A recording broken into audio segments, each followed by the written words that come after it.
Eu saúdo a igreja com a graça e a paz do Senhor Jesus. Irmãos, é um privilégio nós estarmos na presença do Senhor em culto e adoração, encerrando as atividades deste dia, né? O dia do Senhor, dia do descanso de nossa alma, das outras atividades, para levarmos nosso pensamento, nosso coração a Deus de uma maneira mais especial. Gostaria de externar também a minha gratidão a Deus por esta igreja, pelo conselho que nos hospedou nesses últimos 2 meses, né? Nós somos de partes distintas do Brasil. Eu sou paraibano, minha esposa paranaense, 2 filhos mineiros, 2 paulistas. Então, este período de retorno ao Brasil, a gente fica dividido, onde é que vai visitar, né? Então, e ter este lugar aqui em Brasília nos ajudou. A maior parte dos nossos contatos de apoio são em Minas Gerais e em São Paulo. Então, embora a família tenha ficado aqui, eu fiquei rodando aí essas noites, viajando, indo para estes lugares. E agora está encerrando este período aqui no DF. Nós nos dirigiremos ao Nordeste, onde passaremos mais um período. Conto com as orações da igreja, por gentileza. Esperamos até o mês de agosto ter tudo definido, qual o nosso próximo passo. Nós temos um projeto pré-aprovado para ir para Portugal, mas há uma possibilidade de regressarmos ao Panamá ou até mesmo a outro lugar, Deus o sabe. Então, como diz um colega meu lá de Recife, vocês parecem uma família de cigano, né? Que fica mudando tanto assim. Mas, de toda forma, nossa vida está nas mãos de Deus, assim como a de vocês também. Por gentileza, ore por nós, para que o Senhor confirme todos os passos nesse período que estivermos. E receba a nossa gratidão pelo tempo da hospitalidade, Carlos, o conselho da igreja todo, né? Fui muito abençoado nas ocasiões que coube a mim estar aqui no domingo, pelas palavras que eu vi ministradas por ministros fiéis à palavra de Deus. Vocês têm sido abençoados por Deus. Ter um ministro fiel à palavra, ou ministros fiéis à palavra, é a maior bênção que a igreja pode contar. E eu louvo a Deus por isso, pelos irmãos. Orlando, Deus te abençoe ricamente nos próximos passos. Irmãos queridos, sem mais delongas, eu lhe convido a abrir a palavra do Senhor na carta do apóstolo Paulo aos Colossenses. Eu gostaria de, nesta noite, finalizando essa ocasião de exposições bíblicas, iniciamos pela manhã. As 2 ministrações pela manhã foram baseadas no material que me foi dado para ministrar na classe do salão ali, que era um material baseado em Gênesis. Mas esta noite eu gostaria de falar algo bem do coração. No meu coração, como pastor missionário, eu não faço muita distinção entre estas coisas. Para mim, a diferença é basicamente a geografia, né? Mas a atividade, na sua essência, é a mesma. Nós ministramos a palavra de Deus às pessoas, para que elas conheçam ao Senhor e cresçam no conhecimento do Senhor. E esse texto que nós vamos ler é um texto que nos revela, de uma maneira muito bela e sublime, o coração ministerial. A pauta de oração que Paulo nos apresenta aqui, nesta carta aos Colossenses, nos traz riquezas profundas para a nossa vida. Acompanhe a palavra de Deus, o que ela nos diz do versículo 9 ao versículo número 12. São poucos versículos, entretanto, palavra especial da parte de Deus.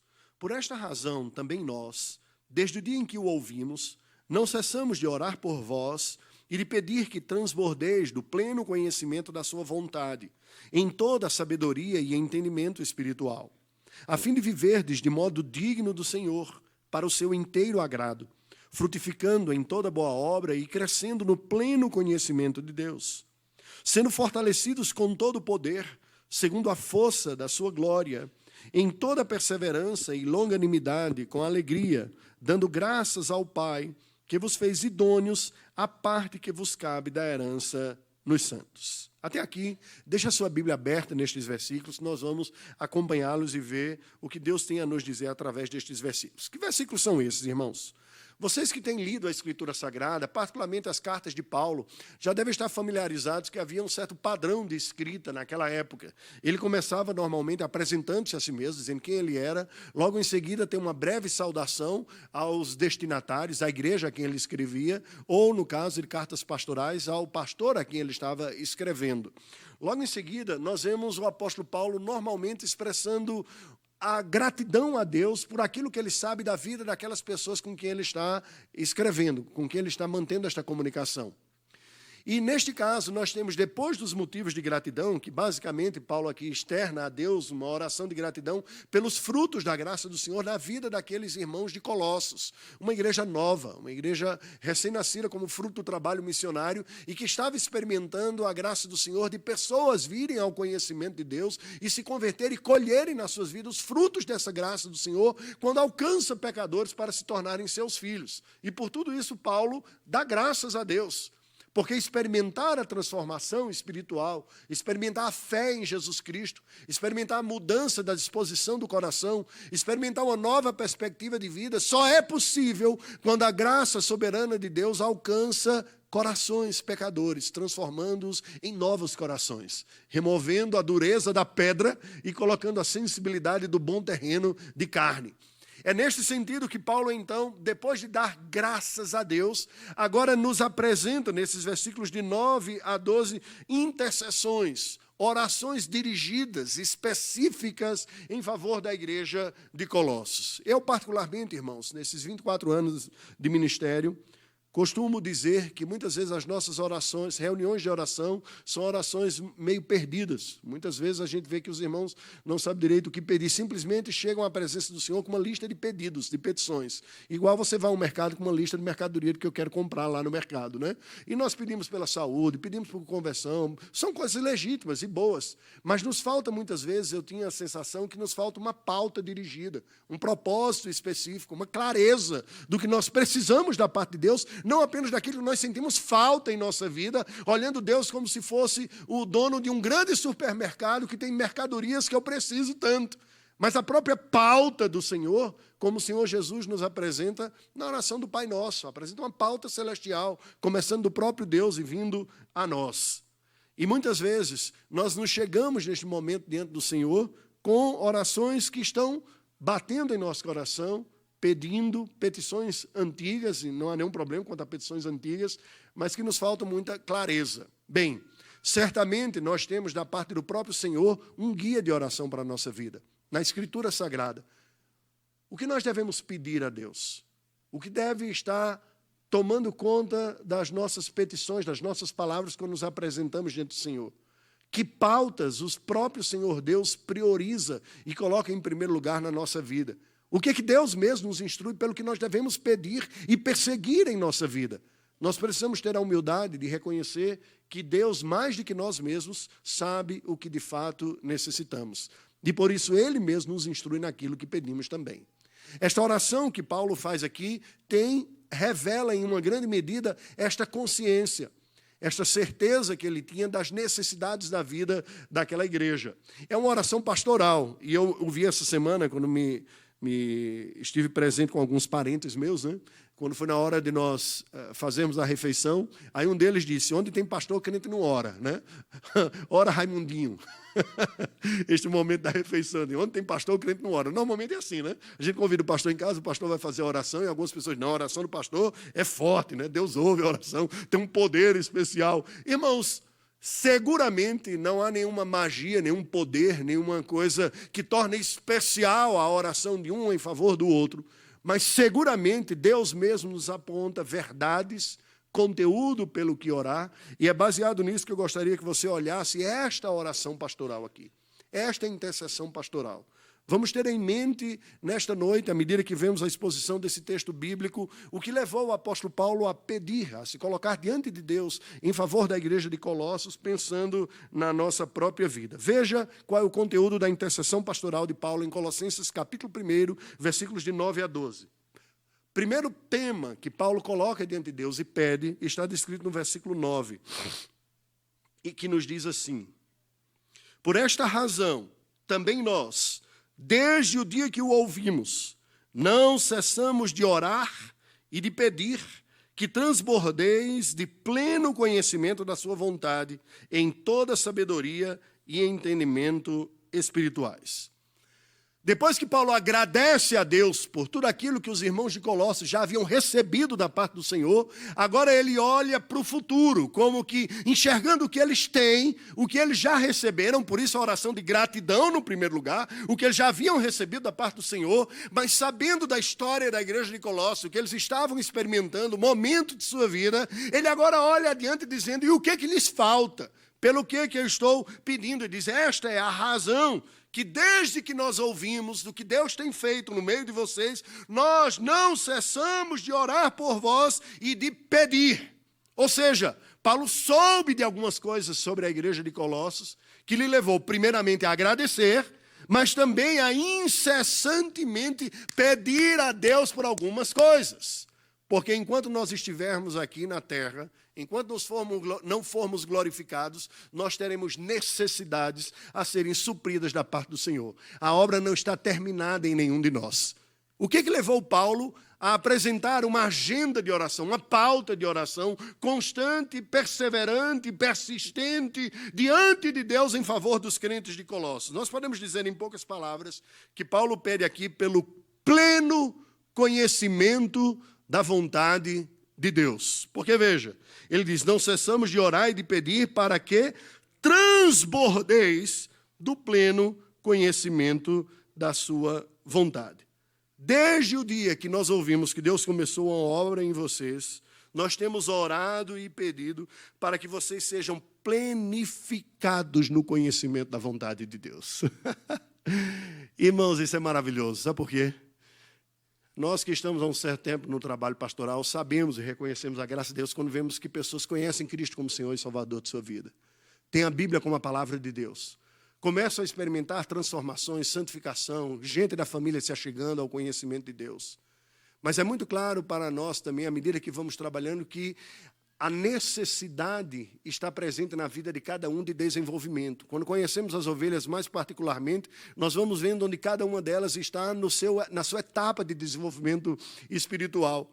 Como alguns comentamos entre nós, quando oramos e falamos sobre fulano, fulano necessita de tal coisa, o outro necessita daquele outro. Paulo está dizendo, vocês que já conheceram a graça de Deus, que já experimentaram esta graça, vocês estão iniciando a vida cristã, vocês estão cheios da evidência de Deus na vida de vocês, mas é claro, pelo momento da vida de vocês, lhes faltam um conhecimento pleno, abrangente, completo da vontade de Deus para a vida de vocês.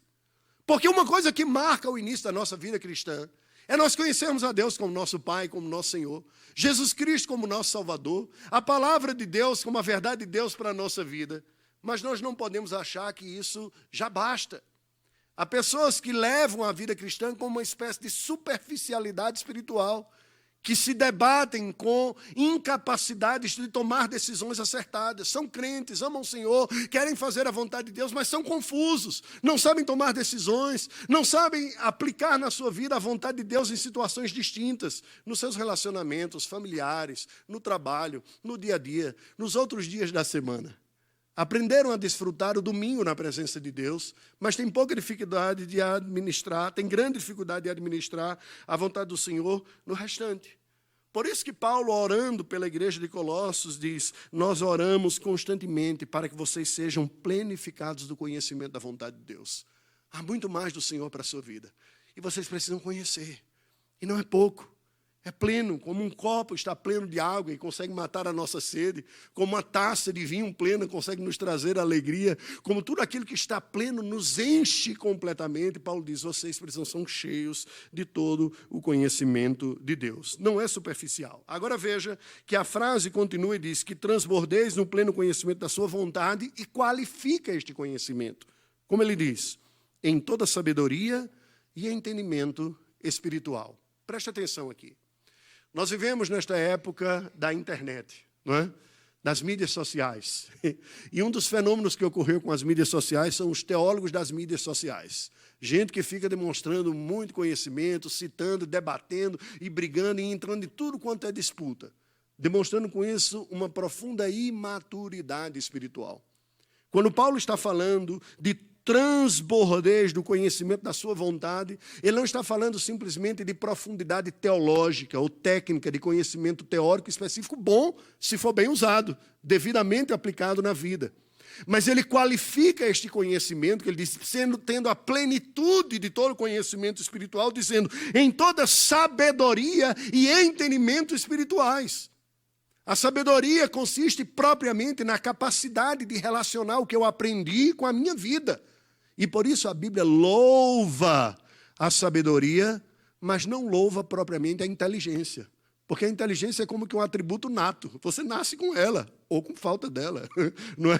Mas a sabedoria é a capacidade de relacionar o que você aprendeu com a sua vida. E a virtude está precisamente em saber bem usar o que você aprendeu. E isto é sabedoria. Paulo está dizendo, vocês precisam ser cheios de todo o conhecimento da vontade de Deus, mas em sabedoria. O pouco que eu aprendo, eu sei usar.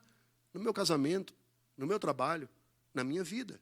E entendimento espiritual, que não quer dizer esotérico, mas significa dizer um entendimento conforme o Espírito Santo pretendeu quando inspirou o texto sagrado. Aquele tem entendimento correto, preciso, que Deus deu, não o que nós gostaríamos. Você já percebeu como nós mergulhamos numa espécie de subjetivismo, até meio esotérico no meio da igreja? Quando as pessoas às vezes dizem, eu estava lendo a palavra de Deus e falou assim comigo. Aí a outra pessoa diz, e comigo falou desse outro jeito. Duas coisas totalmente distintas, o mesmo versículo. Você diz, como pode? Quem falou aquilo tinha um propósito. E se nós não entendemos este propósito, nós fugimos daquilo que Deus revelou na sua palavra. Nós precisamos do devido entendimento espiritual do que Deus revelou, como precisamos de sabedoria da parte do Senhor. O que é que nós aprendemos desta parte aqui? Preste atenção. No coração de Paulo, como ministro da palavra de Deus, como pastor missionário que era, nós vemos que isto o levava a orar pelo progresso espiritual das ovelhas que Deus lhe tinha confiado. Um pastor levantado por Deus, um ministro da palavra levantado por Deus, além de não querer enganar as pessoas, de iludir ou se aproveitar das ovelhas do Senhor, ele não é omisso em comunicar toda a vontade de Deus para a vida da igreja. Porque ele sabe que a sua tarefa é levar a igreja de Deus à plena compreensão da vontade do Senhor. O Senhor Deus me deu das suas ovelhas, ou me confiou suas ovelhas para o meu bem cuidado. Veja como Paulo expressa isso de uma forma clara, dizendo ou falando aos irmãos presbíteros da igreja de Éfeso, registrado em Atos, ele diz assim, porém nada considero a minha vida preciosa para mim mesmo, contanto que complete a minha carreira e o ministério que recebi do Senhor Jesus, para testemunhar o evangelho da graça de Deus, porque jamais deixei de vos anunciar todo o desígnio de Deus. Todo. Vai ter áreas que a gente, a princípio, não vai gostar muito. Vai ter conteúdo que vai nos confrontar profundamente.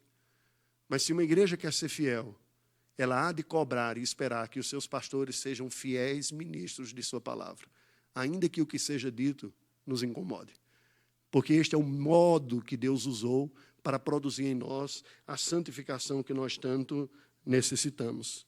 Veja que o próprio Senhor Jesus, falando algo semelhante, nos diz assim, tenho ainda muito que vos dizer, mas vós não podeis suportar agora. Quando vier, porém, o Espírito da verdade, ele vos guiará a toda a verdade, porque não falará por si mesmo, mas dirá tudo o que tiver ouvido e vos anunciará as coisas que hão de vir. Ele me glorificará, porque há de receber do que é meu e vou-lo-á de anunciar. O próprio Senhor Jesus, o pastor por excelência, aquele que disse, eu sou o bom pastor da vida pelas ovelhas, diz, vocês não podem suportar certas coisas agora, mas eu lhes revelarei pelo Espírito Santo no momento oportuno. Essa sensibilidade da necessidade da igreja, do ponto que está, até onde ela deveria chegar, que deve acompanhar o ministério fiel. Irmãos, nós não podemos ser superficiais na abordagem da fé, mas nós devemos estar sensíveis à necessidade de crescimento espiritual de toda a igreja de Deus. Eu me acordo, na primeira vez que trabalhei lá em Belo Horizonte, o reverendo Lugero havia me pedido, trabalhei com ele como auxiliar, para montar um currículo de escola dominical, considerando as diversas fases do desenvolvimento espiritual. Eu até tentei, mas foi um trabalho maior do que eu imaginava àquela altura. E por que estou dizendo isso? Porque era fruto precisamente dessa compreensão, de que todos nós somos chamados a avançar no pleno conhecimento da vontade de Deus. E nós precisamos perceber em que ponto estamos nesse desafio.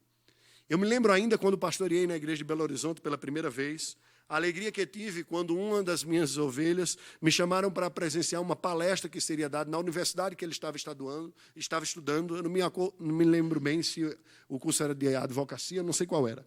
Mas estavam tendo seminários sobre diversas áreas do conhecimento e ele convidou um outro jovem da igreja para falar sobre a visão cristã calvinista. E estava eu, como pastor, sentado no fundo da sala de aula, ouvindo um jovem membro da igreja, minha ovelha, dando uma aula sobre a visão de mundo calvinista num centro universitário secularizado. Não tinha nada a ver com seminário. E o mais curioso de tudo é que aqueles que não eram cristãos ficaram mais empolgados e interessados com aquilo do que muitos evangélicos que lá estavam. Porque algumas doutrinas incomodam algumas pessoas nos outros arraiais por aí. Por exemplo, a doutrina da soberania de Deus. Irmãos, qual foi a alegria? Por que estou dizendo isso? Quando você vê pessoas que Deus lhe coloca sob os cuidados, crescendo no conhecimento dele, da sua vontade, isso deve trazer alegria ao nosso coração. Nenhum de nós deveria ficar satisfeito ou feliz e ver pessoas que são eternamente dependentes de nós mesmos. Nós, como ministros, como servos de Deus, devemos ver as pessoas crescendo no conhecimento de Deus e na vontade de Deus, e neste sentido aprendendo a depender mais do Senhor e menos dos outros neste processo. Paulo ora para que eles ampliem o seu conhecimento. Portanto, queridos, apoie, incentive, ore e cobre dos seus pastores e do conselho de vocês para que eles alimentem vocês com a palavra de Deus. Não se preocupe, isso não vai incomodar de maneira negativa, vai incomodar de maneira positiva. Porque, às vezes, as demandas são tantas que é preciso que nós sejamos lembrados de fora qual é a nossa função primeira. E os próprios membros dizem, olha, pastor, vai estudar, traz bom sermão para a gente, nos alimenta na palavra de Deus, nos dá conhecimento de Cristo, é isso que precisamos, e você foi posto para isso. Jamais se esqueça disso. Faça isso com relação aos seus pastores. Ore e espere disso deles. Outra coisa, não se contentem com pouco. Busque satisfazer a sua alma em Deus, em tudo que Deus tenha para você. Porque você pode sofrer de subnutrição espiritual simplesmente porque não está buscando nutrir a sua alma de tudo que Deus tem para você. Não faça isso, pelo amor de Deus. Busque crescer no conhecimento do Senhor e da vontade do Senhor para a sua vida. Outro ponto, desenvolva o senso crítico da fé. Aquele mesmo que leva você a fazer um curso de pós-graduação, um doutorado, a fazer suas avaliações técnicas e profissionais. Use isso na igreja do Senhor também, na fé. Ligue, turbine a sua mente. Eu costumo dizer, gente, é hora da mensagem. Aquece os neurônios aí. Essa está na hora de se engajar, de se dedicar, de prestar atenção. E muitas vezes eu ouvi gente dizendo o seguinte, pastor, a gente tem que prestar atenção quando você está pregando, porque se piscar, a gente perde o trem do que está passando. É isso mesmo. Engaje-se, preste atenção, acompanhe, diz, eu quero de Deus. Vai, pode ir, solta esse touro que eu vou atrás dele. Eu quero acompanhar o que Deus tem para a minha vida. E isso requer esforço, também da sua parte, por aquilo que tem no culto, na devocional, em literatura, seja o que for. Veja que Paulo continua, versículo número 10. Depois de falar de que ele ora pelo pleno conhecimento da vontade de Deus, o versículo 10 nos apresenta a oração de Paulo, pedindo pelos frutos do conhecimento de Deus. Porque ele diz, a fim de, ou seja, o propósito deste conhecimento, a fim de viverdes de modo digno do Senhor, para o seu inteiro agrado, frutificando em toda boa obra e crescendo no pleno conhecimento de Deus. Qual é o propósito de crescermos no conhecimento da vontade de Deus? Paulo nos diz aqui. O propósito não é ganhar debates. É triste quando nós vemos pessoas muito tempo na vida de igreja e que continuam com aquela mentalidade que eu digo de gincana de departamento infantil. Sabe quando você junta as crianças e diz, vamos fazer agora umas perguntas aqui. A pessoa, eu sei a resposta, e fica toda orgulhosa, acertei. Isso é mentalidade de gincana, gente. Fica bom para o departamento infantil. Entrou na UPA, já nem é tão engraçado assim. Quando Paulo está dizendo, olha, este conhecimento de Deus deve nos levar não a ganhar debates, não a ter a última palavra, não a mostrar o quanto nós somos versados na boa doutrina, mas deve nos levar a vivermos uma vida digna do Senhor, do sobrenome de cristãos que nós temos. Ou seja, o conhecimento verdadeiro deve produzir piedade, é um conhecimento piedoso. Alguém já disse que se o conhecimento que você tem não lhe leva à boa prática da piedade, você está se apropriando mal deste conhecimento. Porque o conhecimento que nós adquirimos na igreja do Senhor não é para obtermos melhores informações, para nos darmos melhores em um concurso teológico, seja lá qual for, mas sim experimentarmos mais a vontade de Deus para a nossa vida. É o que Paulo diz aqui. O conhecimento de Deus requer de nós, que Deus requer de nós, é aquele que produz uma vida digna do sobrenome de cristão. É muito mais do que simplesmente conhecimento intelectual da doutrina, é muito mais do que aprender informações ou coletar informações de preferências pessoais, mas é honrar o Senhor.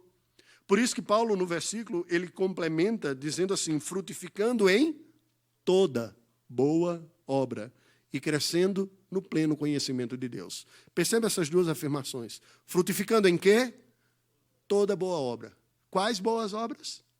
Toda. Por que Paulo fala isso aqui? Eu desconfio que seja pelo mesmo motivo que muitas vezes nós somos desafiados a expor livros inteiros da Escritura. Porque nós temos nossas preferências. Tem as boas obras que a gente prefere.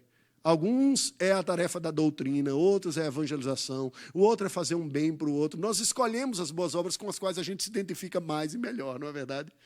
Só que se Deus está restaurando em nós a imagem de Jesus Cristo, significa dizer que todo o nosso ser requer ser trabalhado e transformado. Não vale, por mais que você possa sofrer a tentação, e eu sofri muitas vezes na minha vida e no meu ministério, dizer, é verdade, tem áreas da minha vida que são meio deficientes mesmo, mas em compensação, nessas outras eu estou ficando bom. Quando Paulo diz assim, olha, este conhecimento existe para que você frutifique em toda boa obra, para que a beleza de Cristo seja percebida em todas as faces da sua vida. Irmãos, não há quem fique de pé e sisudo diante dessas informações. Não há. Todos nós, se formos honestos, precisamos dizer, Senhor, há áreas na minha vida que precisam muito da Tua graça. Isso aqui eu até me especializei, mas aquelas outras eu careço tanto do Senhor na minha vida, que toda boa obra seja percebida em mim. E ele diz, em pleno conhecimento de Deus. Sabe por quê? Porque alguém já disse também que toda teologia se manifesta em uma prática, mas que toda prática revela uma crença por trás. A boa obra, Paulo relaciona aqui com o conhecimento de Deus. Porque a maneira como nós respondemos àquilo que nós aprendemos da parte do Senhor, volta como um input, como um retorno, como um sinal de retorno positivo para melhorar o próprio conhecimento de Deus. Ou negativo. Se nós somos maus mordomos das verdades que nós aprendemos, isso prejudica o nosso próprio conhecimento do Senhor. Vou lhe dar um exemplo. Quando Pedro está escrevendo aos homens e às mulheres, na sua primeira carta, no capítulo 3º, e está dizendo que os homens devem cuidar das suas esposas como a parte mais frágil, falando de maneira tão bela, ele diz, para que não se interrompam as vossas orações. Ou seja, a sua deficiência em uma área pode comprometer o seu próprio relacionamento com Deus, ainda que racionalmente você ache que esteja tudo bem. Eu não posso achar que porque aprendi certas coisas, Deus vai relevar aquilo que não está bem na minha vida e eu vou estar bem. Não, não estarei. Eu devo buscar crescer em todo conhecimento, frutificar em toda boa obra e viver para a glória de Deus. Caso contrário, um grande risco que eu e você corremos é cairmos na hipocrisia. É aquela imagem pública que parece ser melhor do que de fato é. E a mente cauteriza com o tempo. Eu tenho umas técnicas aqui que eu aprendi a desenvolver, que eu me sinto tão bem, mas com o coração longe. Lembre que Jesus deu as mais graves das suas advertências a estes homens na sua geração, não é verdade? Esse povo me honra com os lábios, mas o coração está longe de mim. O que é que nós vemos aqui?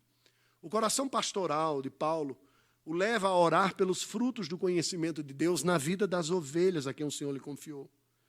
Ele é levantado por Deus para, além de querer ensinar, não ser omisso em toda a prática que eles precisam aprender da vontade de Deus em suas vidas. E levar a igreja de Deus a viver uma vida em que se cumpra a palavra do Senhor e a vontade do Senhor. Veja que o Senhor Jesus, depois das bem-aventuranças, conclui as bem-aventuranças dizendo algo muito curioso. Ele diz, vocês são o sal da terra. Ora, se o sal era ser insípido, como lhe restaurar o sabor? Para nada mais presta, senão para lançado fora ser pisado pelos homens. Vocês são a luz do mundo. Não se pode esconder a cidade edificada sobre um monte, nem se acende uma candeia para colocá-la debaixo do alqueire, mas no velador, e alumiar todos os que se encontram na casa. Assim, brilhe também a vossa luz diante dos homens, para que vejam as vossas boas obras e glorifiquem a vosso Pai que está nos céus. É este o propósito de Deus na nossa vida. Que o conhecimento que nós vamos adquirindo dele se manifeste em atitudes que espelham para o mundo o Senhor que nos alcançou e com quem nós caminhamos. De maneira que as pessoas vejam, ainda que parcamente, ofuscamente, o Senhor em nossa vida, porque não conseguimos refleti-lo perfeitamente, mas refletimos em alguma medida. David Martyn Lloyd-Jones, um dos maiores pregadores do final do século XX, que foi capelão da família inglesa, dizia que todo pastor tem 2 grandes desafios no seu ministério. O primeiro deles é ensinar a doutrina correta aos seus fiéis, para que aqueles que o ouvem creiam de acordo com o que Deus revelou na sua palavra. O ministério é essencialmente marcado pelo ensino da verdade, comunicada com fidelidade. Mas o segundo desafio é que possa conduzir estes mesmos fiéis a praticar aquilo que eles têm ouvido e aprendido sobre a vontade de Deus na sua vida. Uma coisa que leva à outra. Eu aprendo e eu sou chamado a experimentar, colocando na prática aquilo que aprendi. Então, preste atenção. Deixa eu dizer uma dica para o seu coração. Quando você ouvir uma mensagem, um sermão que parece que está sendo duro, que está lhe apertando o torniquete, não fique com raiva do mensageiro. Dê graças a Deus que em sua bondade está tocando em pontos que, se Deus não lhe amasse, lhe deixaria sem que ninguém falasse sobre estas coisas. Nós temos inúmeras comunidades com gente ouvindo só coisas agradáveis e doces por aí. E o resultado é pouco resultado espiritual na vida das pessoas. Quando um pastor, um presbítero, como alguém chega e fala a verdade de Deus, ainda que seja incômodo, ele está cumprindo o propósito do Senhor de fazer com que você conheça a Deus e a sua vontade na sua vida. Portanto, ao invés de se sentir reprovado, sinta-se desafiado pelo Senhor, chamado pelo Senhor, que quer que você esteja mais parecido com Ele, mais próximo dEle, mais bonito na beleza de Cristo na sua vida. Outra coisa, meu querido, minha querida, você que está me ouvindo, preste atenção. Quando você se achega à palavra de Deus, venha com humildade. Diga, Senhor, que áreas da minha vida eu necessito da transformação que só o Senhor pode dar. Me dá abertura de mente, de coração, uma disposição diferente para ouvir a Tua palavra, de tal maneira que não ocorra na minha vida um contínuo religioso sem a transformação que os encontros contigo podem produzir. Fala comigo, me mostre. Ou como dizia Agostinho, dá-me a graça para cumprir aquilo que Tu ordenaste. Dá-me a graça para cumprir aquilo que Tu ordenaste. Busque o conhecimento bíblico conforme Deus estabeleceu, na doutrina e na prática. Terceiro motivo de oração de Paulo, versículo número 11, está descrito aqui. Paulo vai pedir pelo poder de Deus na vida dos fiéis. Olha como ele diz, seguindo essa intercessão. Sendo fortalecidos com todo o poder, segundo a força da sua glória, em toda perseverança e longanimidade com alegria. Paulo sabe que a igreja de Deus é constituída de pecadores salvos e convertidos, mas ele também sabe que a virtude, a força e o poder para uma nova vida não reside em nós mesmos. Não é a nossa capacidade de avaliar, de entender, de concluir e de mudar a vida. Houve um tempo que isso estava meio ofuscado para mim. Talvez por ter feito seminário, estudado, lido bastante coisa, imaginava que consistia basicamente em reconhecer o que está errado e corrigir. E Deus me quebrou bem direitinho, especialmente no período que nós estivemos na Albânia. E eu me dei conta que até a minha devocional era mais para farisaica do que para cristã. Porque meditava a Bíblia dizendo o que é que ela ensina, o que é que está errado na minha vida, basta eu confessar, pedir perdão e corrigir. Opa! Jesus disse, sem mim, nada podeis fazer. Irmãos, se nós tivéssemos a capacidade de reformarmos a nossa própria vida e transformar pela nossa força e poder o que precisa ser transformado, teria sido uma tremenda crueldade a execução do Filho de Deus na cruz do Calvário. Se o Filho de Deus foi para a cruz, é porque a nossa necessidade era muito mais aguda e profunda do que uma simples maquiagem ou mudança de comportamento. É mais do que isso. Quando Paulo está orando pela igreja, ele diz claramente, vocês precisam ser fortalecidos com todo o poder. Um poder que vai além da força de vocês, da capacidade intelectual de fazer uma autoanálise diante de Deus, de perceber suas próprias falhas e de implementar novas posturas. É o poder que gera a vida, é o Espírito que gera a vida, que muda corações, que transforma a existência. É isso que vocês precisam.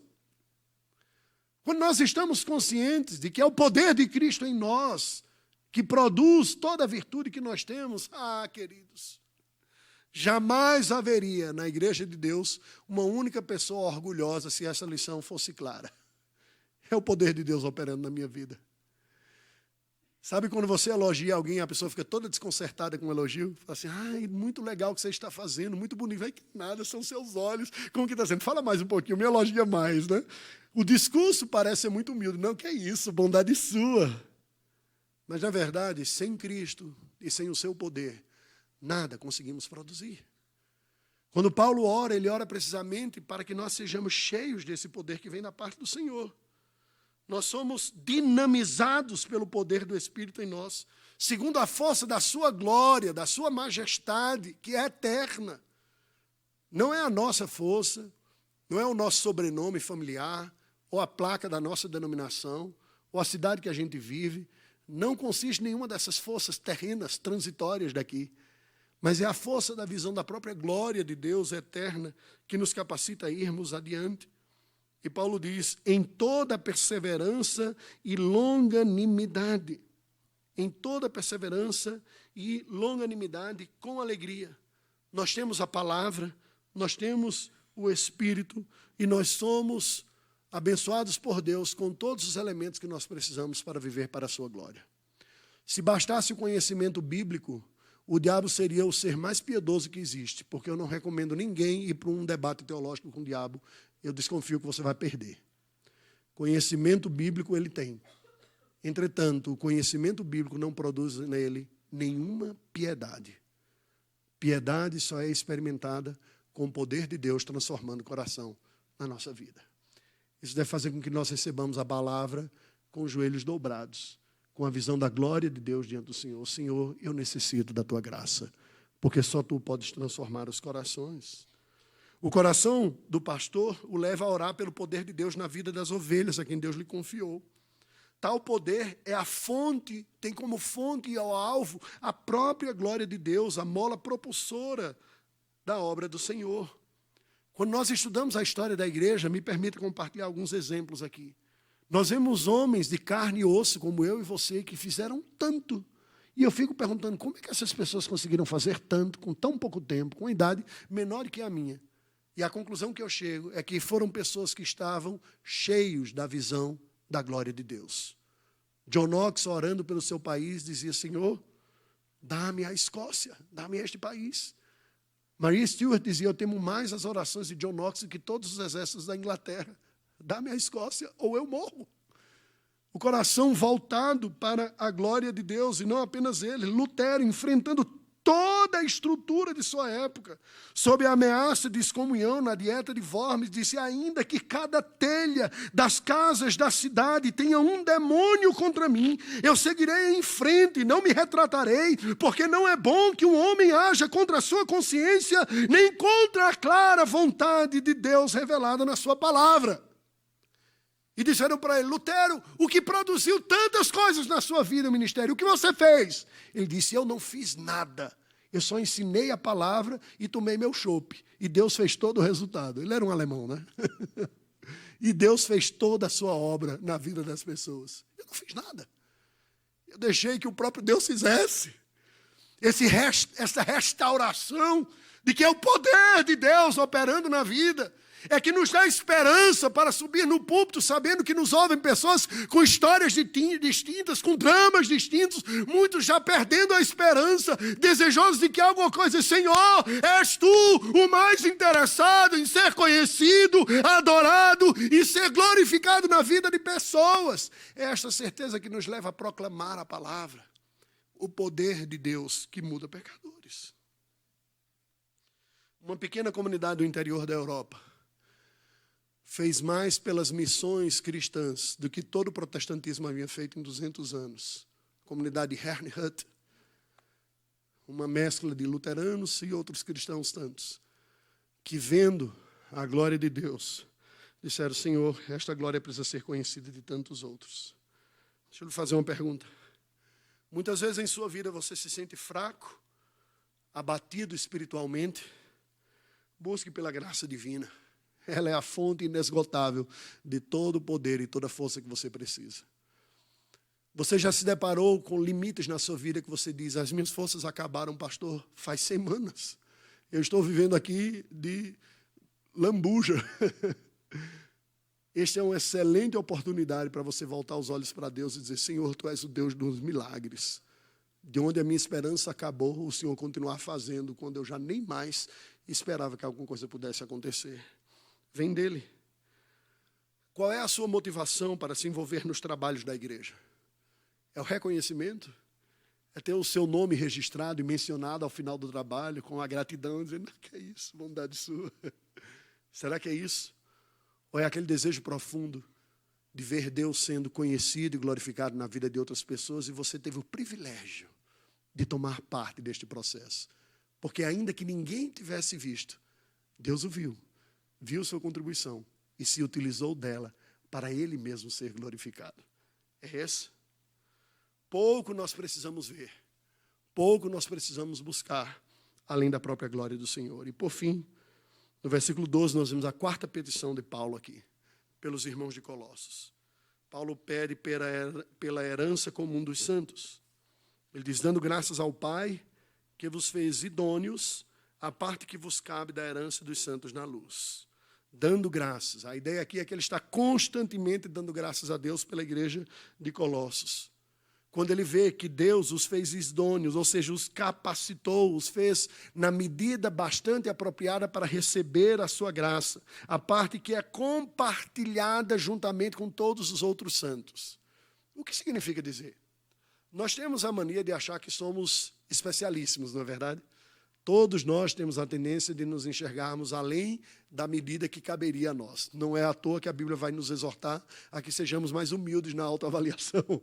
Pensarmos mais moderadamente a este respeito. E o curioso é que Paulo não diz assim: nossa, vocês são uma igreja especial, nunca vi ninguém tão joia quanto vocês de todas as que eu passei. Ele vai terminar essa parte da oração dizendo que Deus lhes dê a graça de vocês perceberem que o estar reservado para vocês é o que está reservado com todos os outros santos na luz. É igual à medida do que Deus tem preservado, porque ela é maravilhosa. É a glória do Senhor. É a herança que não é corroída pela traça, nem pela ferrugem. O que nos aguarda é a glória eterna na presença de Deus. A nós que estamos aqui no Guará, quem esteve na Albânia, quem está no Panamá, quem está em São Paulo, não importa. Deus tem um povo para si e lhes reservou uma glória eterna e uma herança que ninguém pode roubar. O melhor estrategista financeiro e profissional daqui terá os seus sucessos limitados ao último dia de sua vida. Sim ou não? Quantas noites você não gastou se preparando para aquele concurso, para passar? Afinal de contas, o DF é a terra do concurso, não é verdade? E quando você conquistou, você, entre aspas, garantiu um certo sucesso durante um período da sua existência. Mas o que Deus tem reservado para nós é eterno. Não tem concurso humano que se compare do que aquilo que Cristo conquistou para nós. Nada compara. Em riqueza, em durabilidade, em poder, em valor. E Deus incluiu nesta herança gloriosa e incorruptível pessoas de todas as tribos e povos e raças e com conhecimentos intelectuais distintos, formações acadêmicas distintas, poder executivo distintos, estéticas distintas, culturas distintas. E naquele dia que estaremos na presença do Senhor, estaremos com gente de toda tribo, língua, povo e nação, na sua presença, louvando ao Cordeiro pela glória eterna que nós experimentamos e pelo seu despojo que alcançou gente de todos os lugares. Paulo diz: esta herança dos santos na luz, ou seja, na glória eterna, santa, justa, pura e verdadeira do Senhor. O que nós aprendemos daqui? O coração deste homem, deste pastor, leva a orar em gratidão a Deus pelo que o Senhor, tão somente pela sua graça, já fez na vida de pecadores, tornando sua herança convertendo gente como eu e você para fazer parte do seu povo, garantindo a nós a glória eterna com os santos na luz. O pastor levantado por Deus, o ministro que a igreja precisa, além de pedir pelo progresso da igreja, pois sabe que Deus é o alvo, também agradece pelas certezas gloriosas que somente Deus dá, porque sabe que Deus é quem transforma pecadores em herdeiros da sua glória. Uma história que me impactou muito quando fiz o seminário em São Paulo, no JMC, foi a história do próprio JMC, José Manuel da Conceição, que era um padre católico, que ouve a mensagem do Evangelho, crê no Evangelho, e gasta o restante da sua vida visitando as tantas comunidades que ele havia atuado antes como pároco, compartilhando o Evangelho com estas pessoas. Ele nunca se ajustou muito bem com o sistema presbiteriano, do jeito dele lá. Tinha dificuldade com os relatórios, com aquele jeito presbiteriano que é anglo-saxão, né? de ser. Mas foi um dos maiores evangelistas que a igreja presbiteriana do Brasil teve. Ele morreu como um indigente, deitado em um cárcere no interior paulista. O que chama a atenção da vida dele foi o desgaste nesta obra, pela certeza de que o simples evangelho é capaz de transformar a vidas e de levar a salvação àqueles que Deus quer. E ele deu até o último dia de sua vida nesta tarefa. Portanto, querido, confie e descanse na graça de Jesus Cristo, não apenas para a sua salvação, mas para o seu progresso espiritual. Construa a sua vida como um escravo do Senhor, não da prosperidade material que é passageira, mas em função dos bens eternos e gloriosos de Deus. Aprenda com os santos do passado, porque Deus tem apenas uma igreja. A igreja contemporânea é apenas a igreja deste século, mas o povo de Deus está espalhado por milhares de anos. E nós podemos aprender com aqueles do passado, assim como com os do presente também. Nós somos parte de um único povo de Deus, resgatado e alcançado pelo sangue do Cordeiro Jesus Cristo. E eu concluo dizendo o seguinte: um coração pastoral, como nós vemos de Paulo aqui, ora e se esforça para proporcionar à igreja que Deus lhe confiou um conhecimento glorioso de Deus. E juntamente com o apóstolo Paulo, nós temos também que aprender a orar segundo a vontade de Deus. Não simplesmente apresentar pedidos que a gente carrega conosco e que levaria qualquer pessoa a fazer esses pedidos em quaisquer lugares e em quaisquer religiões. Nós aprendemos da parte de Deus até uma pauta na oração também. Nós somos chamados a pedir a Deus pelo entendimento da sua vontade na nossa vida. Nós somos chamados a pedir a Deus por frutos piedosos da obediência a este entendimento. Nós somos chamados para pedir a Deus uma visão da sua glória, que nos capacite a vivermos poderosamente para Ele. Nós somos chamados a pedir para mantermos o nosso foco na herança eterna e gloriosa que nós recebemos juntamente com todos os santos pela graça de Deus. Embora Deus continue fazendo milagres do mesmo jeito, pois Ele tem poder na sua vontade soberana de fazê-lo, eu costumo dizer, como pastor, eu digo, a minha oração não tem poder de ressuscitar ninguém, não tem poder de curar enfermos, não tem o poder de fazer dinheiro aparecer na conta, não resolve problema de briga de casal. Mas eu peço para vocês, e oro a Deus, a todos aqueles que eu tenho servido, que Deus me mantenha animado e focado na pregação e no ensino, porque Deus se utiliza dessa palavra para produzir tudo o que nós precisamos para a glória dEle. Você crê nisso? Você há de reconhecer que é isso que você precisa. Coloque-se sinceramente diante de Deus e diga: Senhor, faça isso. Me dê a graça de fielmente te conhecer e te buscar. E use os instrumentos preciosos que tu puseste como nossos líderes, para que sejam fiéis instrumentos em tuas mãos. Vamos orar ao Senhor, curva a sua cabeça, vamos falar com Deus. Ó Deus bendito, te agradecemos pela tua palavra inspirada que nós temos diante de nós, traduzida em nossa língua, é verdade. Podemos ouvir a tua voz a qualquer momento que nós quisermos. Basta que abramos esta tua palavra e a leiamos. Contudo, Senhor Deus, para além da capacidade intelectual de fazer as análises gramaticais e sintáticas, a nossa maior necessidade é que esta tua palavra, a tua voz, produza os resultados espirituais transformadores que necessitamos. Não nos deixe apenas entrarmos em um contato superficial ou meramente cognitivo com a tua palavra. Nos dê a graça de discernir a tua voz através dela e de colher os frutos da transformação que só a tua voz, que produz vida, tem o poder de produzir em corações necessitados. Dá-nos, ó Deus, frutos da Tua graça e da Tua palavra em nossa vida, gerando em nós mudança de entendimento e de comportamento, uma nova disposição na vida.